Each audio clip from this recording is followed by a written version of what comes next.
mo yung asawa ko, malandi ka! Halika dito. Tapos... Ano, ha?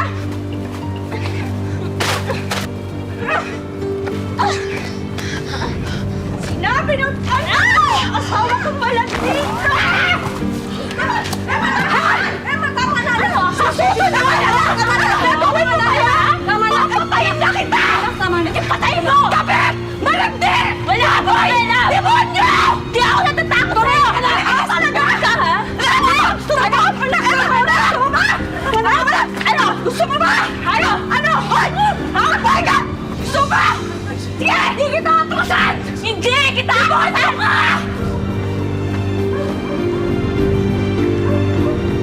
Ano? Ha? Tapos na ang palabas! Bumalik na kayo mga walang kwenta niyong buhay! Visit! Grabe yung ginawa mo sa kanya, Bes. Olympic sa sabunutan. Anak. Anak, bakit ka umiiyak? Ikaw naman ang nanalo doon sa rambulan niyo, ah. Ha? Hindi, napakahayop ng babaeng yan. Napakasama niya. Isa na nga yung mali, isa pa yung matapang at parang wala talagang balak tumigil. Ang kapal ng mukha. Hindi ko nga maintindihan. Sa kaya kumuha ng kapal ng mukha ang babaeng yun? Ay naku, Aling Lourdes. May mga tao talagang pinapanganak na unlimited yung pagkakapal ng mukha tsaka bottomless yung pagkawalang hiya. Diyos ko, hindi ko talaga akalain. Hindi ako makapaniwala sa bait na yun ni Rome. Pumatol sa babaeng katulad nun. Hindi ako makapaniwala, pero nangyari. Diyos ko, anak, tama na. Tama na. Anak, tama na.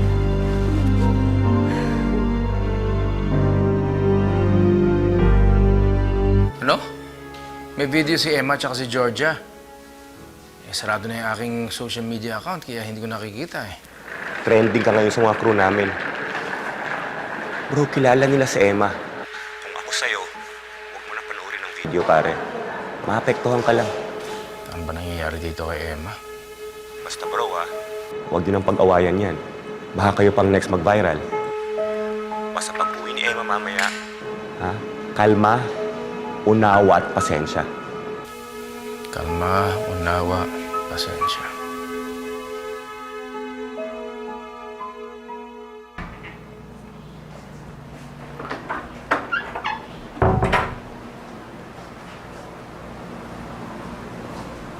Emma. Emma. Ang ginabigay ni nanay. Saan ba kayo nagpunta? May inasikaso lang kami. Ano ba inasikaso ninyo? Tsaka sino inasikaso ninyo? Yung kabit mo, nakipag-meet up kasi ako sa kanya. Nabasa ko kasi na teletext ka pa rin niya. Gusto ko sana makipag-usap. Kaso bastos siya eh. Emma, sana hindi mo na lang sinipot. Napasama pa. Na video daw kayo na nag-aaway kayo. Ayan, nasa internet na ngayon. Di mabuti. Para merong early warning video para sa mga gustong mga bet.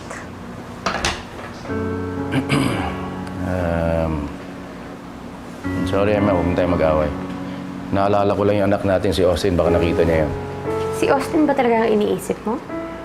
O nag-worry ka dahil sa reputasyon mo? Malalaman ng mga tao na may kabit ka pala. Huwag ka mag-alala. Wala naman ang mukha mo doon. Kung may mapapahiya, si Georgia lang yun. Huwag tayo mag-aaway. Huwag tayo mag-argue tungkol doon. Alam mo, Rome, akala ko magiging masaya ako kasi nasaktan ko yung babaeng yun. Hindi ko maintindihan bakit hanggang ngayon nag-iisip pa rin ako dahil sa mga sinabi niya. Sabi niya sa akin, maaagaw ka pa rin niya nang hindi siya gumagalaw. Hindi mangyayari yun. Pero bakit niya sinasabi yun? Why is she confident? Why would she say such a thing? Anong pinangako mo sa kanya? Wala. Hindi ko alam kung bakit siya nagkakaganon. Emma, nandito ako para sa inyo. Kayo ang pinili ko.